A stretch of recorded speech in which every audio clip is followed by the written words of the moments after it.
Hi, this is Rain Kansman coming back to you with personal growth strategy number 4, and that is the platinum rule.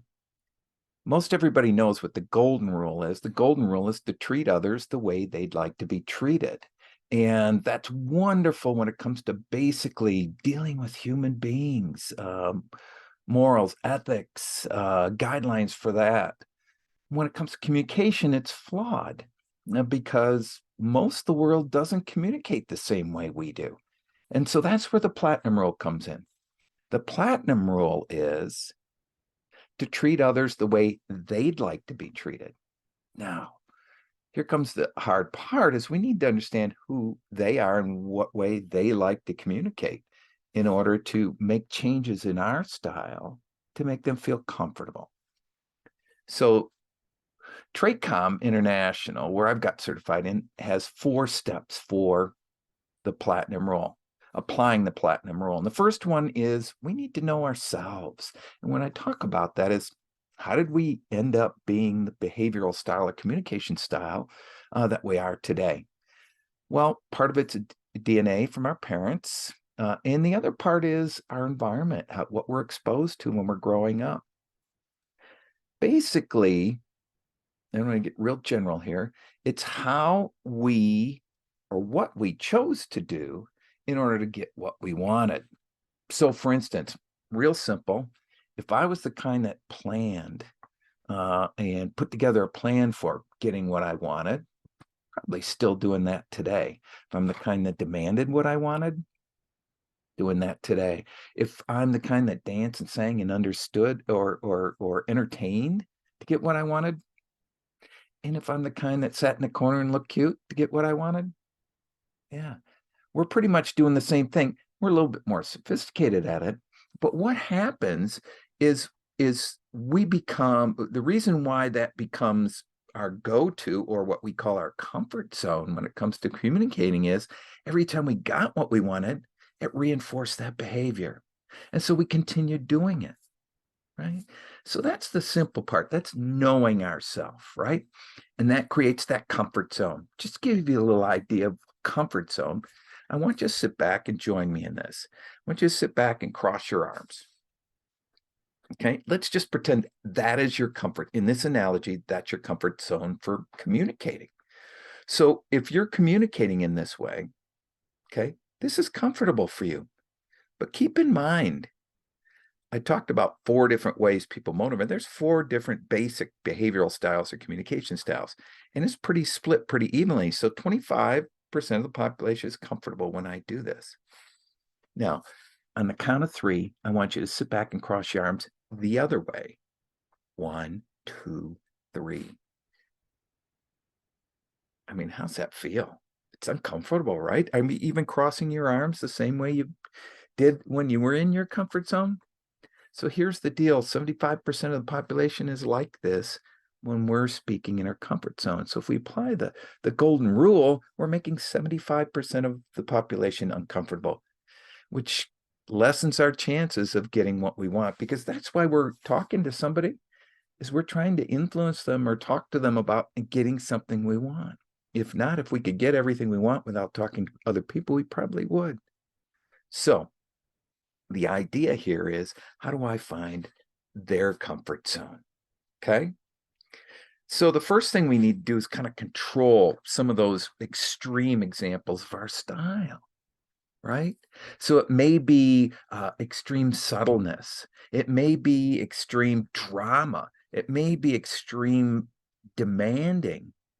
Those extreme edges turn people off. So controlling ourselves, right? Bringing that in. Keep in mind, 25% of the population is the same, 75 is not. And it's about them, not you. Okay. The third step is to know others. So we start looking for clues to determine what style they are. And there's a couple axes that come into this. One is, and I'm going to really simplify this, either somebody's more direct or more subtle in their way of influencing others. Direct, people are faster paced, they're make statements. People who are more subtle will ask questions, and they're slower paced. Okay. We're somewhere on that scale. But once we decide that, then we need to look at another parameter, and that is people versus task, or emotion versus stoic. Okay. So generally, people show a lot of emotion, tend to talk and think about people, where people on the task side tend to think about numbers, tasks, facts, and don't show a lot of emotion. So once we've queued those two things up, let's just say, okay, I'm looking at somebody and I'm watching them speak very quickly, and they're showing a lot of emotion, and they're talking a lot about people, and they're not taking a breath. I would put them on the tell and people side, which makes that style. Okay. So the fourth step is to do something for others. Make the change in your behavior to be more like them. So with that style, I'd have to pick up my pace because I'm a little bit more slower pace. Okay. And if I was dealing with somebody who's more task focused, doesn't show a lot of emotion, I'd need to slow that down and not show a lot of emotion and focus on the task. So when we do that, we make those changes, people notice that, and they feel like we're there for them. We build relationships with trust because we're doing something for them. I want to leave you with a sales story. We had a huge opportunity with an account. And for years, we got nowhere with this account because we were sending in our top salespeople who were sort of direct, people that were really focused on moving forward and getting things done.